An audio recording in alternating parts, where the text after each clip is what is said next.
Sir நேற்று காலையில் எங்கள் மீனவர்கள் இங்கேருந்து ஒரு வள்ளத்தில் நம்ம குருசுடி தீவுக்கு தென்புறமாக கடலுக்கு போயிருந்தாங்க. கடலுக்கு போயிட்டு அவங்க கடலில் வலையை பாய்ச்சி விட்டுட்டு கிடந்தபோது ஒரு பெரிய இரும்பு டாங்கு ஒரு 15 அடி நீளம் அளவில் உள்ளது.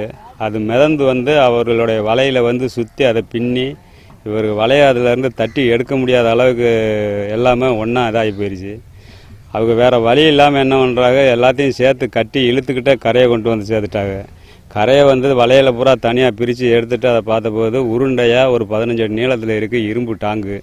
ஆனால் அது எதுக்கு உள்ளது, கப்பலுக்கு யூஸ் பண்ணுறதா அல்லது இந்த வழிகாட்டுற சாணலுக்கு உள்ளதா, மற்றபடி எதுக்கு அதை உபயோகப்படுத்துறதுன்னு எங்களுக்கு தெரிய மாட்டேங்குது. அதனால் நாங்கள் வந்தோடனே நாங்கள் காவல்துறைக்கு தகவல் கொடுத்துட்டோம். கடலோர காவல் படை, பாம்பன் காவல் நிலையத்துக்குலாம் தகவல் கொடுத்தோம். அவங்க எல்லோரும் நேரடியாக பார்த்து அதையெல்லாம் எல்லாம் பார்த்துட்டு அவங்களுக்கும் அதை பற்றி சரியாக தெரியல, இது எதுக்காக உள்ளது என்ன இதுன்னு சொல்லிட்டு தெரியல. அவங்க எல்லாத்தையும் பேசிட்டு போயிருக்கிறாங்க. அதனால் நாங்கள் வந்த உடனே அவங்கள்ட்ட ஒப்படைச்சிட்டோம். அந்த இருக்குது கரையை, அதோடைய இது இந்த இருக்குது பக்கத்துலேயே நீங்கள் பார்த்துக்கலாம்.